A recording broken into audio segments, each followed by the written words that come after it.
So I walk into the office in the world headquarters of the Ford Motor Company, the 12th floor, and I look out the window, and here's the Rouge plant. And here's where Henry Ford created the moving assembly line. This is where Mr. Toyota of Toyota came to visit to learn how to make cars and how to continuously improve the quality and the productivity. And here was the entire plant. At the time, he was 100% vertically integrated, the most efficient operation in the world. And I'm reviewing the situation. And here's the situation. I check with our finance people, and they give me the great news that we are projected to lose $17 billion in 2006. You can run out of money really fast. That's $17 billion a year. What would you have used for your vision in this situation? Something, think of, like what would you have rallied everybody around? Because you clearly are where you are, but you're going to a different place. You've just described this different place. What would you do about that compelling vision? How would you describe what your new Ford's going to be like? Or do you think that's important? Back to your history, where it came from. Oh, man. I don't know whether I can wait till after this to meet you.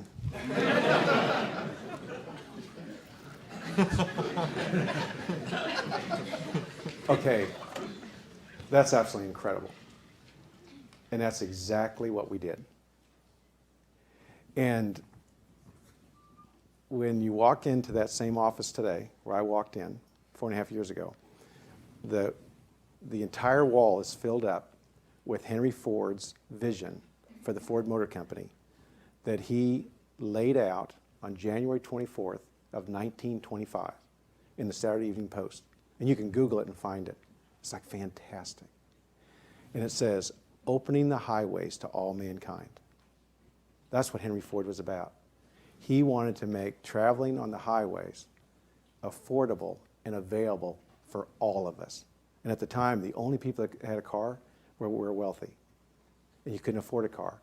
So he describes in this vision how it would have to be big in scale, big in scope, to get the economies of scale. It would have to be a complete family of vehicles. They have to be best in class in safety and efficiency, and have to contribute to making life more pleasant, more useful. Everybody would have to participate. And at the time, January 24th, 1925, he's at the top of his game. He has 56% market share worldwide. Every country around the world wants Henry to come and set up his operations. He's wildly successful by any measure. And at the end of this advertisement for his vision, it says that it's not about what Ford has done up through 1925, but this is all about the opportunity to serve all the people around the world. Is that incredible? And so that's what we went back to.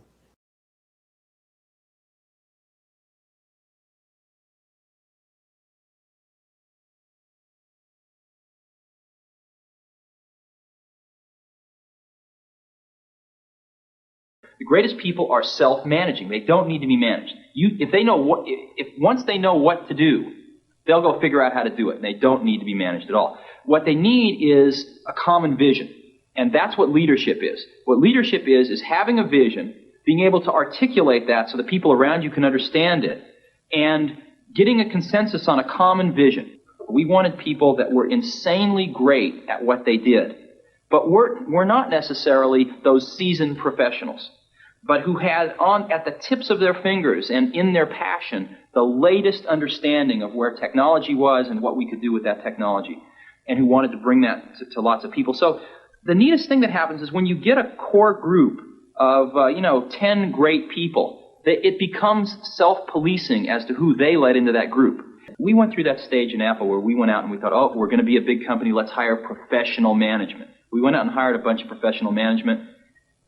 It didn't work at all. Most of them were bozos. They knew how to manage, but they didn't know how to do anything.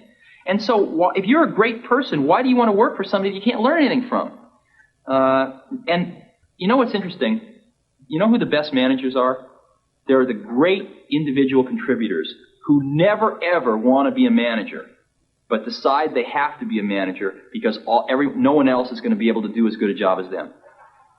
After hiring 2 professional managers from outside the company and firing them both, Jobs gambled on Debbie Coleman, a member of the Macintosh team. 32 years old, an English literature major with an MBA from Stanford, Debbie was a financial manager with no experience in manufacturing.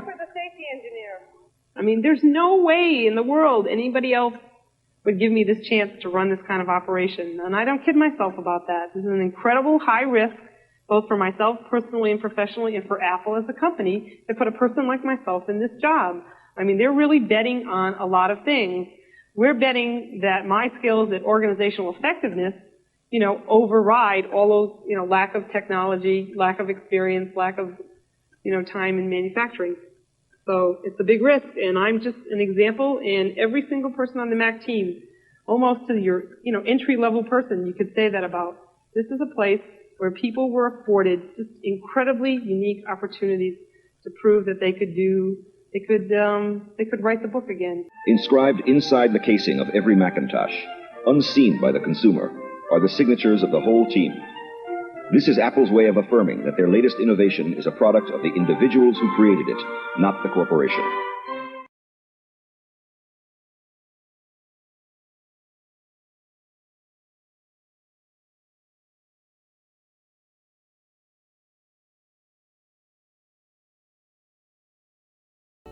A step-back review is an opportunity to go to the front line and observe work occurring. Basically, I go to a hospital that I have accountability for, meet with the administrative team around their huddle board for a short period of time, and then quickly work our way out into the actual departments. Spend time with the managers, the frontline staff, celebrating their successes and also talking about areas where they could improve and how can we support them. A little nervous at the beginning, but then when they came, I thought, we don't have anything to be nervous about. We're just kind of showing them what we do every day. They weren't there to criticize, they were just there to support and encourage, and it helped me feel like that they cared. Instead of that they were trying to nitpick, they just wanted to be there to support and encourage the process that we had in place. And once we did a few of them, we realized that the administration's really coming to highlight what we're doing, and the staff members become comfortable because they know that we're doing a good job, and they can see real time every single month the progression of the goals. They get to see where they're highlighting their own ideas and how we're implementing them and the changes and differences we're making in our own department.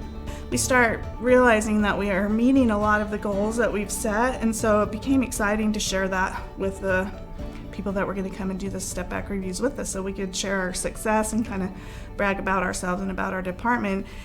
They want to understand where their situation is related to performance, what they're doing to close gaps. They want to be able to recognize team members that have had a significant contribution to help in the achievement of goals and identification of those specific practices that should be leveraged across the organization. It's the kind of work I would rather do. I'd rather be out amongst our frontline staff, seeing the great work that they're doing and really being a part of what we do every day, which is helping make lives better for the patients that we serve. You know, when I first heard about step-back reviews, like you may be feeling, I was a little anxious about the amount of time that it may take. Do I really have that time in my already busy schedule? But as I started doing them, I realized that it's the work that I had been doing, but we were just focusing it in a way that made it more methodical and successful and helped me make sure I was getting to all the areas that I needed to get to. When you sit up here, you lose sight of where the work really happens. And you've got to have this rhythm that you can honor the reality of what's going on the work site. And if you don't have a rhythm that continually brings to your memory, my whole role is support the efforts of the people that do the work, you're going to miss your responsibility as a leader. And this is just a method or a framework to facilitate the behaviors that we need to have as leaders to support our team members.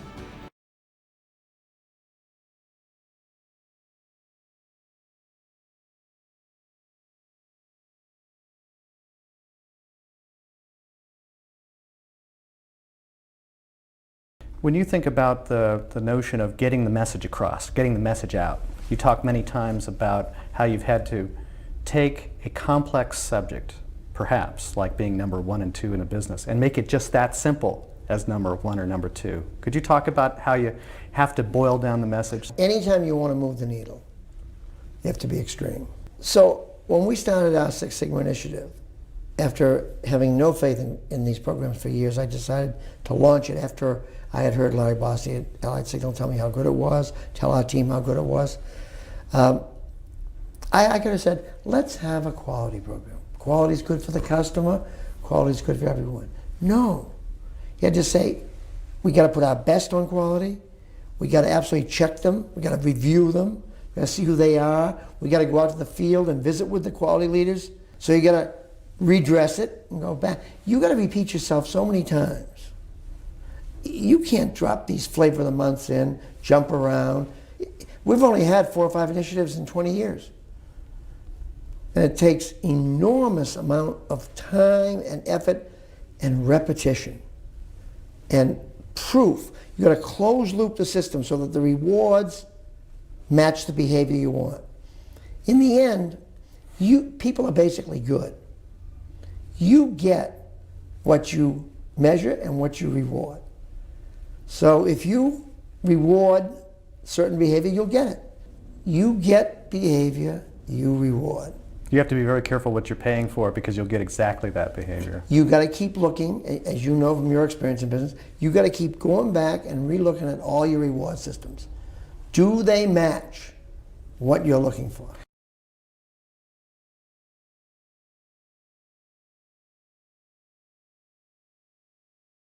So there's a room full of CEOs.